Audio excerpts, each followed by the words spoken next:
মানুষ যদিও স্লোগান দেয় যে জীবনটা আমার, কিন্তু সত্য এটাই যে জীবনের কোনো মুহূর্তের উপরে কারো কোনো কন্ট্রোল নেই। দুনিয়ার কেউ দেখাইতে পারবে না যে আমার এই জীবনের কোন মুহূর্তের উপরে আমার কন্ট্রোল আছে, কারো কন্ট্রোল নেই। যদি কন্ট্রোল থাকতো তাহলে অপমৃত্যু, যেটাকে আমরা বলি অ্যাক্সিডেন্টে মারা যাওয়া, গাছের থেকে পোড়া মারা যাওয়া, এটা কোনোদিন হইতো না। কেননা সে কোনোদিন চায় না যে আমি অ্যাক্সিডেন্ট হয়ে মারা যাই। সে তো ভাবছে যে আমি মোটর সাইকেল নিয়ে বাহির হয়েছি, সামনে যা পড়বে সব পিছে থাকবে, আমি আগে যাব। তার জানা ছিল না যে একটু পরে দুনিয়া ওভারটেক করবে, আখেরাতে চলে যাবে। জীবনের কোনো পর্বের উপরে আমাদের কন্ট্রোল নেই। যদিও বলি দেহটা আমার, কিন্তু দেহের কোনো অঙ্গের উপরে আমার কন্ট্রোল নাই। যদি থাকতো তাহলে আমার দাড়িগুলা পাকলো তো পাকলো কি করে? কেউ চায় না দাড়ি পাকুক, চান নাকি? হ্যাঁ, কেউ চায় না হাত পাগুলা দুর্বল হোক, চায়? কেউ চায় আমার কোমরটা দুর্বল হোক? ও তো ভাবে সারা জীবনই ইয়ং থাকি, ঠিক না? রাগ হয়ে যাবেন বললে? হ্যাঁ, নইলে ডেলি ক্লিন শেভ করে তো করে কেন? বয়স হওয়ার পরেও তো করে, ঠিক না? না করে না? সারা জীবনই কি ইয়ং থাকে নাকি? শরীরের কোনো অঙ্গের উপরে কন্ট্রোল নাই। যদি হয়তো তাহলে কিডনি খারাপ হয়তো হয় কি করে? মানুষ কি চায় না কি যে আমার কোনো অঙ্গ বিকল হোক? কোনোদিন চায় না। কারও কন্ট্রোল নাই। বোঝা গেল দুটার একটাও আমার না। এটার কন্ট্রোল করেন আল্লাহ, যিনি আমাদেরকে এক ফোঁটা পানির থেকে অস্তিত্ব দিয়েছেন। এই জন্যই আল্লাহ বুঝানোর জন্য সমগ্র সৃষ্টিকে আল্লাহ অস্তিত্ব দেন সব কিছু দিয়া।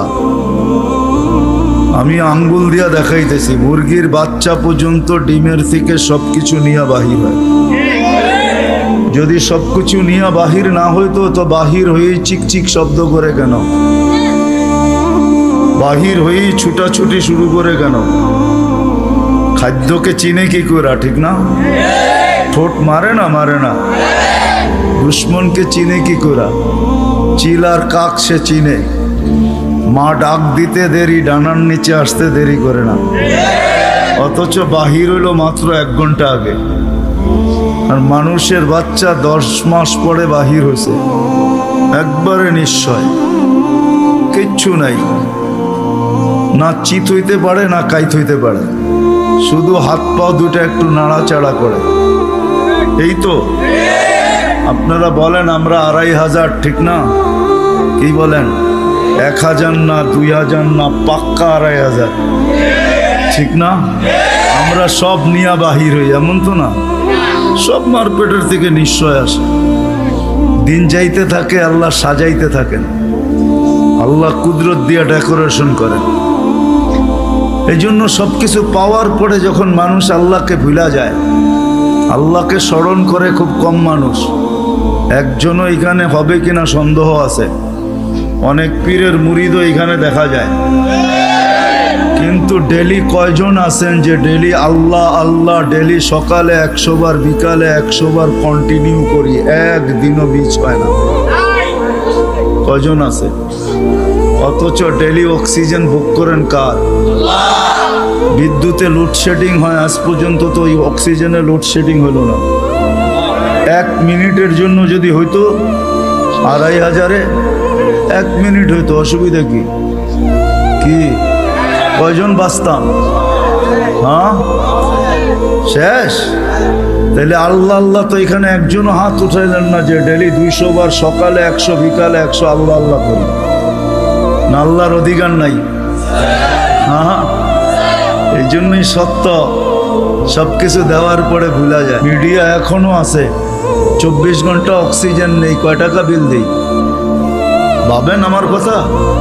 আল্লাহ সাজাইছেন আমাদেরকে, নিশ্চয় অস্তিত্ব দিছেন। এই জন্যই এক জায়গায় যখন হারা যায় তখন আল্লাহ মানুষকে কাছের থেকে আইসা ডাকে, মান আরাদা আন্নি নাদাইতুহু মিন কারিব। আল্লাহ বলে যখন মুখ ফিরায় ফেলোস, যখন তুমি আমার থেকে বিমুখ হও, কোরআন চিৎকার দেয়, মা গাররাকা বিরাব্বিকাল কারীম। প্রত্যেক ব্যক্তি যে আল্লাহকে ভুলে গেছে, নারী হোক আর পুরুষ হোক, যুবক হোক আর বৃদ্ধ হোক, যে আল্লাহকে ভুলা বসছে, আল্লাহ কোরআন তাকে ডাকে, মা গাররাকা বিরাব্বিকাল কারীম। এরকম দয়ালু আল্লাহর থেকে তোকে বিমুখ করলো তো করলো কে? আল্লাযী খালাকাকা ফাসাওয়াকা ফাআদালাক, যে তোমাকে এক ফোঁটা পানির থেকে অস্তিত্ব দিল। হাদিসে কুদসি বলে, আল্লাহ কাছের থেকে ডাকে, আমা কুনতা মা আম্মাহিনা, আজকে বড় ভাব নিয়া চলো, ঠিক না? তুমি কি পানির ফোঁটা ছিল না? ফামান জাআলাকা দামা, তোমাকে রক্তে রূপান্তরিত কে করলো? ওমান জাআলাকা মুদগা, তোমাকে রক্তপিণ্ডতে রূপান্তরিত কে করলো? ওমান জাআলাকা ইযামা, তোমার কঙ্কালটা কে তৈরি করলো? ওমান কাসা আলাইহি লাহমা, এর উপরে সুন্দর করে গোশতের আবরণ কে চড়াই? কে চড়াইছে? আমা কুনতা সাগীরা ফামান কাব্বারা, ছোট ছিল কে বড় করলো? নাই দুই একজন পাওয়া যাবে না শর্ট ফিগার, 2500 নাই শর্ট ফিগার।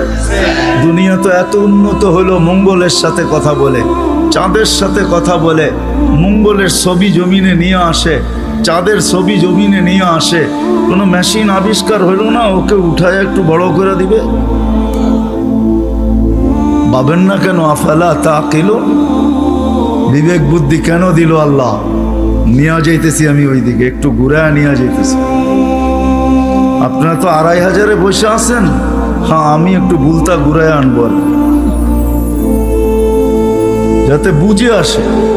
আল্লাহ বলে, ছোট ছিল তোমাকে বড় কে করলো?